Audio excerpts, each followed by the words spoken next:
Salamat po. Salamat. Hindi po biro ang hirap na pinagdaanan ng Dabawin yang ito ngayong linggo. Magkatungtong lang sa entablado, makapag-perform lang siya para po sa lahat ng buong puso. Mga kaibigan, i-welcome po natin ang aking protege, the singing Cinderella, Lovely. Ang song ng aking kababayan ay ang Total Eclipse of the Heart. Ang problema kasi, yung diction. Nagmamadali kang masabi mo yung words, no? Listen of the sound of Listening to that. Kailangan tamain natin ito. Sabi po ng mentor ko, kailangan i-clean ko na po yung isip ko na wala na po talaga ako iniisip na kahit ano-ano.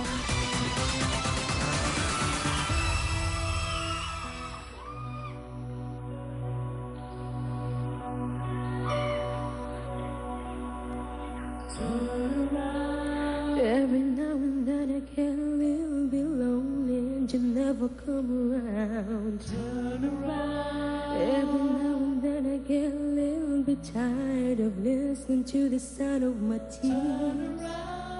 Every now and then I get a little bit nervous at the best of all the years I've been by. Every now and then I get a little bit terrified and then I see the look in your eyes. Every now and then I fall apart.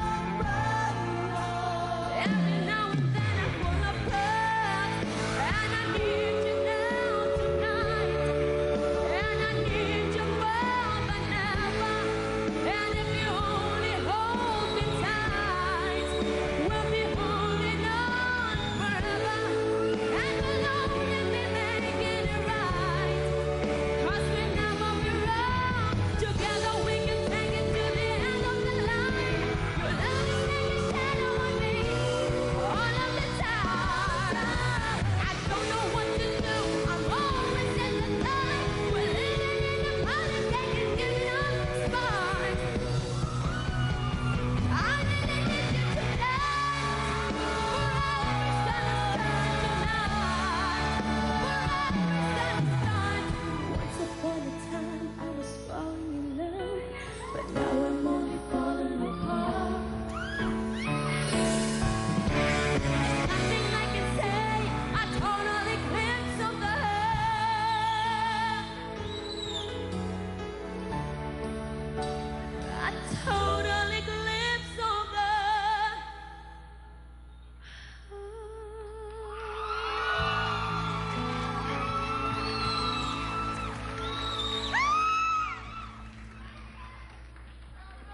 Lovely. Tito Joey, parang last week sa nasagap natin, parang hindi mo masyado nagustuhan yung performance ni Lovely and as well as the rest of the judges. Anong masasabi nyo sa performance niya ngayon? May sipon ka? Wala. Kung ikaw ang tatanungin ko ngayon, Lovely, na-eclipse mo ba yung performance mo last week? Tingin mo, ikaw mag-grade sa sarili mo tonight. Ano ibibigay mong grade sa'yo? No coaching, Jaya. Pinapaliwanag ko kasi Bisaya to eh. I-grade mo, mag-grade ka sa'yo, sa sarili mo, performance mo tonight. Tingin ko po, mas magaling po siguro ako ngayon. Kaysa po tonight. Kasi po, naturoan na po ako ng mentor ko. Tito Joey, ako feeling ko magaling siya kasi yung mga words na binigkas niya nung wala ako, ang tigas po talaga. Tigas pa sa kahoy. Ngayon, medyo lumambot. Parang sponge na. So, for her to take that training ng 1 or 2 days, actually, equivalent of 3 hours lang na napalambot niya yung kanyang mga salita. Alam mo, Impressed kapula-pula ako eh. sa Pula kay Kenneth, mahalata mo yung mga bata, may tension lahat eh. May nervyo. So, sa aming tatlo, hindi namin pinupuntusan yun. Sige, ginagalang ko yung sinabi mong grading sa sarili mo for tonight. Ako Okay? naman, Thank you po. alam mo, kapag iisipin ko kung saan ka nang galing, kung anong pinag-umpisahan mo sa contest na to, sa totoo lang, sa umpisa parang, okay lang, pero minsan inisip ko saan mo kinukuha yung boses mo. tonight, medyo na gustuhan ko naman yung kanta mo. Kasi hindi ko alam kung saan mo dinudukot, kung sa sakit, o sa baboy, o ewan ko, no? Hindi ko lang alam. So sa akin, if I were to rate you tonight, okay ka, pero I don't know if it will be compared to the rest.